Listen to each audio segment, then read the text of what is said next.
Hey guys, I basically just uploaded my first book haul of the year and I'm gonna be filming a come book shopping with me video.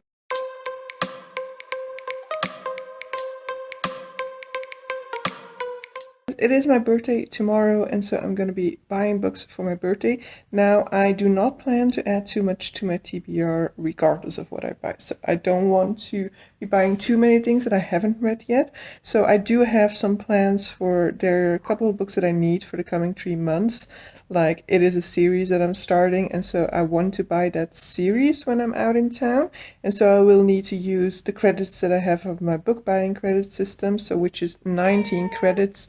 So basically, times 3, that is the budget that I have for buying new books.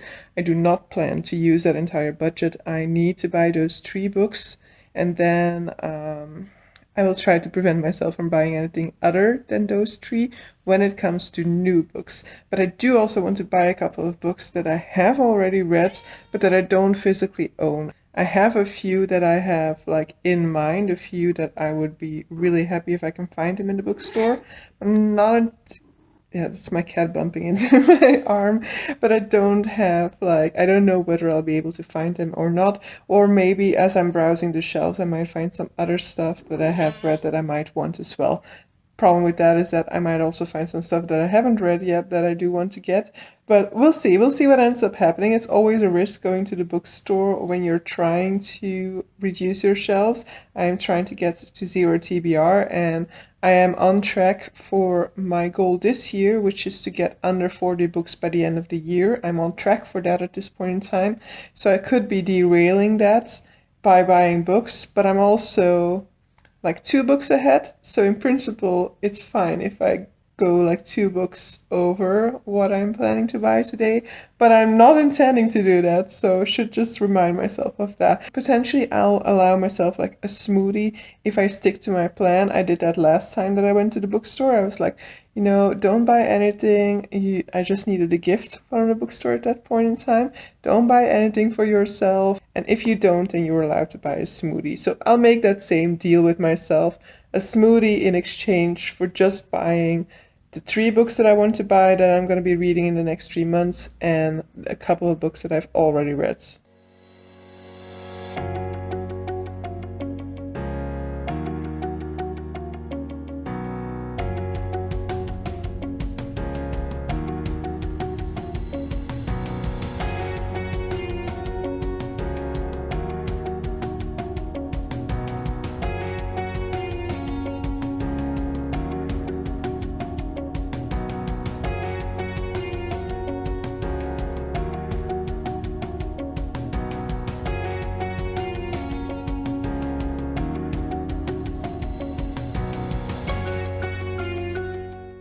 I'm already back, but just temporarily, because I forgot my wallet, and I'm lucky that my bank card is somewhere else, but my wallet I need for the loyalty cards, and in that one store they can look it up, but in the other one they don't. So back for temporarily break here, but I am definitely moving immediately back out because otherwise I'm just gonna procrastinate on it.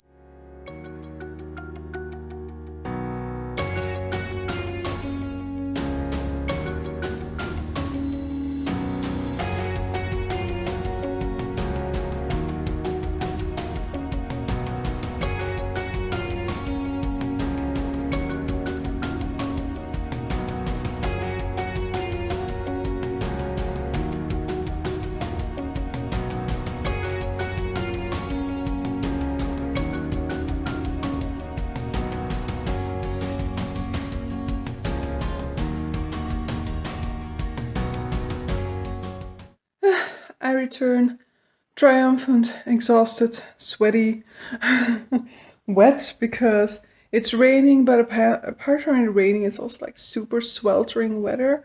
So I first had on my rain jacket, but then when I returned, I left it because I was I was dying when I was inside the bookshop. So yeah, it is extremely warm. I am now sweating all over and gross all over, but hey, here we go for my sort of haul for this particular day. I was able to do what I set out to do. I bought the 3 books I needed to buy, and then I bought a few books that I already owned. It was close call because there were some beautiful books over there, like beautiful books that I'm also interested in reading, but I was able to manage able to keep myself from doing so. And I didn't find Crime and Punishments by Dostoevsky, not in like no edition, because I knew I wanted a specific edition. So I wanted to vintage Russian classic edition because I have War and Peace in that edition, but they didn't even have it in the regular ugly edition that they had of Dostoevsky's works. So I guess somebody else had already purchased that one. But I did buy one that I've had my eyes on, and I just think is so gorgeous, and that will be A Christmas Carol. So this is the Children Classic Edition. It is absolutely gorgeous. I love A Christmas Carol. It is one of my favorite Dickens. It is super short, so if you've tried Dickens and you haven't liked it, you can definitely try A Christmas Carol as a sort of like short way to see whether this one might be more up your alley. And then if you want to continue, you can try more of his works to find something that suits you the way that this one does. A Christmas Carol, most people will know the story, especially I think English-speaking people, because of these. I think A Christmas Carol, the movie, is much more of a sort of like classic Christmas movie in the English-speaking world than it is in Belgium, for example. But so in A Christmas Carol, we follow, I don't know his first name, but his last name is Scrooge.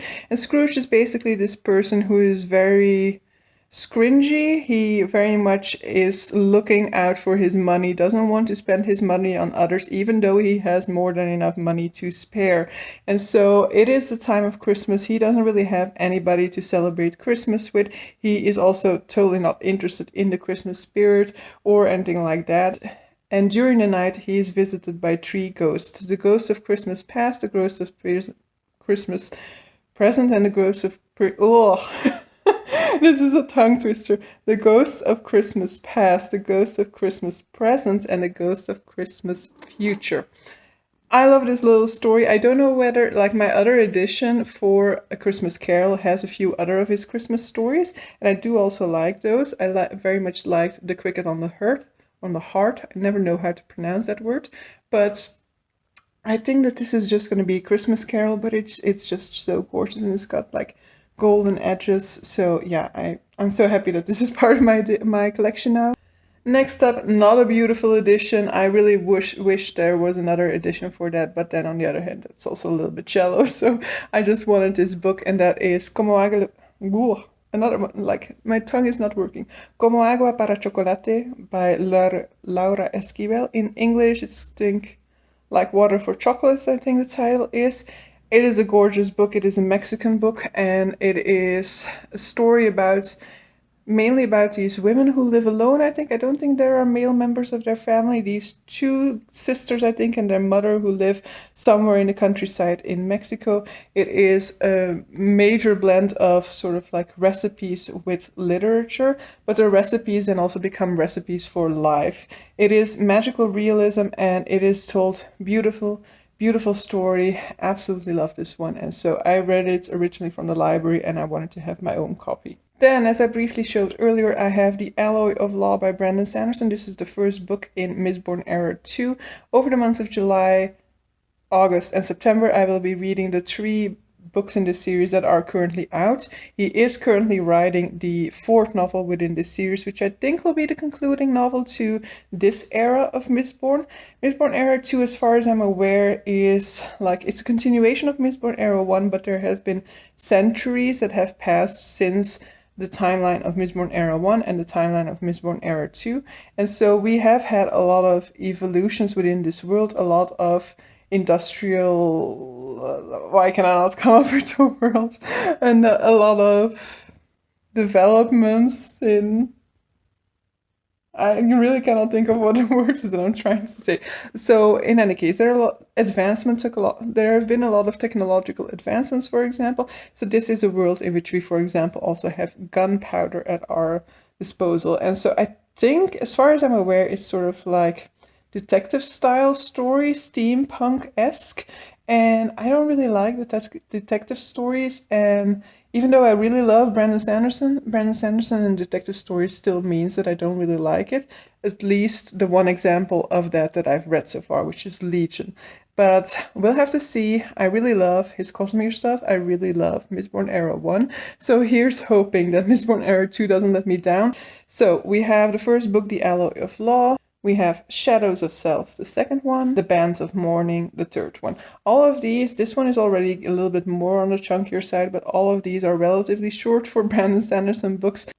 So yeah, also a little bit happy with that after the massive page count that I had while I was reading Mistborn Era 1 to have a little bit of a shorter page count.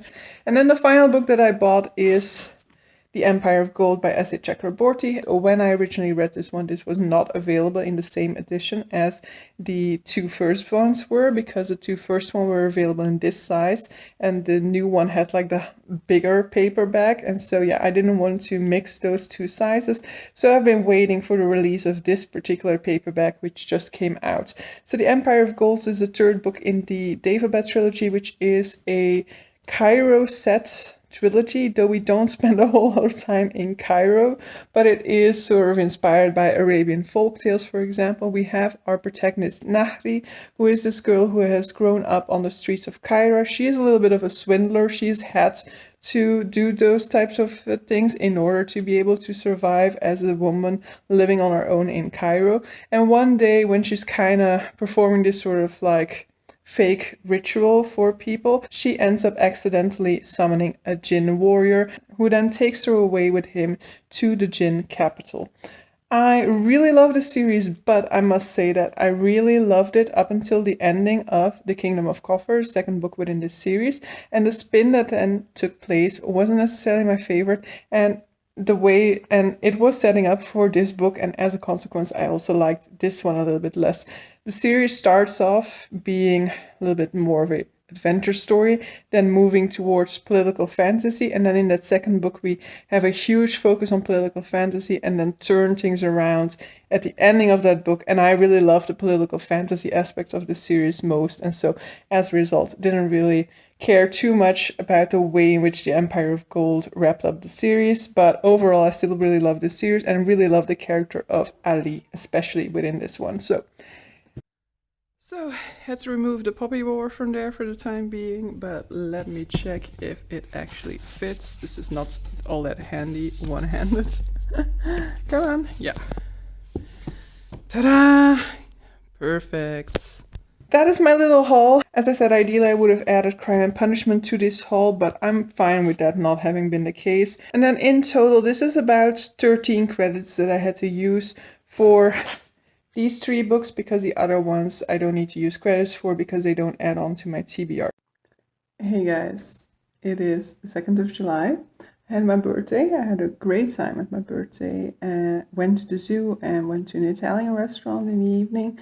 Had a great dinner, but I also bought a book. So I got my smoothie because I was so good on day 1, but on the day itself, or actually still that same day in the evening, I ordered a book. I will say that I had good reason to do it. So I showed you guys one of those like super beautiful books that I found in a bookstore in Dutch. And so in the evening, I kind of did some research because I knew that there was another book by this author as well. And so I looked into the hardcover edition for that one, and it was kind of out of print, it seemed. It's not available anywhere. I found like a secondhand copy that you could purchase from somebody. And then I found, thanks. Hello. Great. And then I found that there was still one hardcover copy of that particular book in a store here in Leuven. So I ordered it, and on the 1st of July, on my birthday, and on the 1st of July, I got confirmation that it arrived. And so yeah, I have an extra book that I didn't really intend to get already, and that is Pachinko by Minjin Lee. So here we go, with a beautiful fan next to it.